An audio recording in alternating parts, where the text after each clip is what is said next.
Ya. Ya. Ya, terima kasih teman-teman. Jadi tadi mungkin teman-teman sudah mendengarkan semua bahwa putusan Yang Mulia Majelis Hakim, putusan selanya menolak eksepsi kami, menolak nota keberatan kami dan melanjutkan persidangan. Tapi dari proses itu memang kami tidak terlalu kaget karena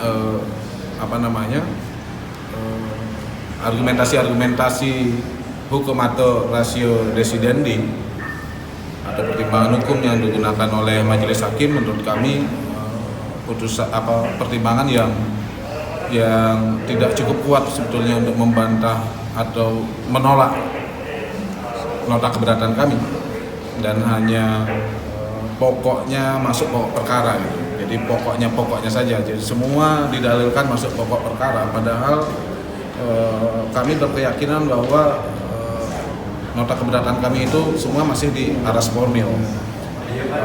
Majelis hakim dalam pertimbangan hukumnya juga tidak mampu misalkan untuk memberikan ratio decidendi yang rasional tentang atau berdasar hukum terkait misalkan soal legal standing dari pelapor, kemudian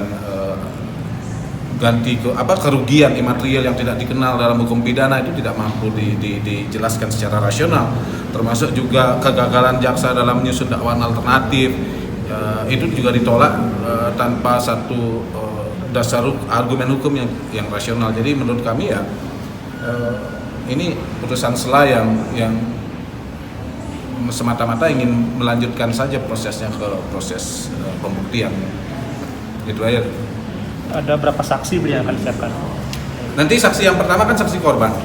Dari saksi korban dari pelapor. Kami nggak tahu karena korbannya kan nggak jelas. Ini korbannya ID atau ID, kalaupun ini ID pusat apa ID Bali.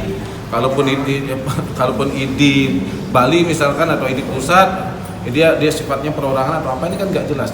Apakah Dr. Putra Suteja yang di sini korban atau siapa? Nggak jelas juga. Jadi kami tidak tahu siapa nanti yang akan dihadirkan sebagai saksi korban, karena dalam hukum acara yang pertama kali diperiksa dalam proses pembuktian ada keterangan dari saksi korban.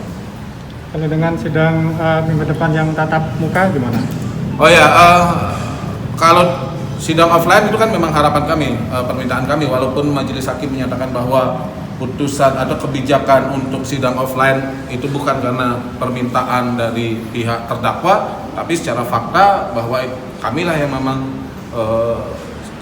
dari awal gencar untuk meminta sidang offline, dan bahkan kami melakukan proses yang di awal cukup kuat, cukup luar biasa dan cukup keras, dan kemudian setiap persidangan kami menyatakan keberatan. Tapi kami tetap berterima kasih atas kebijakan majelis hakim, karena kebijakan itu sesungguhnya adalah kebijakan yang memang harus dilakukan, karena ini sebagaimana yang disampaikan oleh majelis hakim, karena ini memang sesuai hukum. KUHP mengaturnya, SEMA juga mengaturnya, sehingga sidang online itu tidak menjadi keharusan dan memang harus offline, karena ini pembuktian kebenaran material, mencari kebenaran material. Berarti minggu depan sidangnya? Ya, sidangnya akan dilakukan di Pengadilan Negeri Denpasar. Sidangnya JPU untuk masa tertib itu gimana untuk penjam? Nah, itu kan kebebasan warga ya, kebebasan warga untuk berekspresi, ada hukum yang mengatur gitu. Itu keliru juga jaksa bukan tanggung jawab terdakwa, bukan tanggung jawab penasihat hukum. Seharusnya menurut saya itu pendapat yang ngawur aja dari jaksa penuntut umum. Gak paham aja positioning gitu, seolah-olah kemudian pendukung giring inilah pendukung yang digerakkan.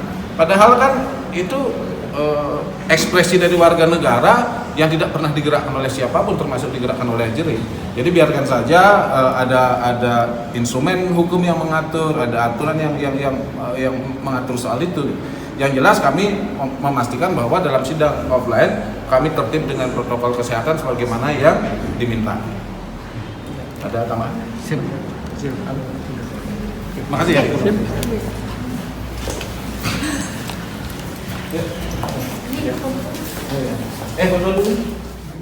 Baca berita selengkapnya di www.tribunbali.com. Baca juga koran Tribun Bali. Dan jangan lupa follow, like, komen, dan share Facebook, Instagram, dan YouTube Tribun Bali.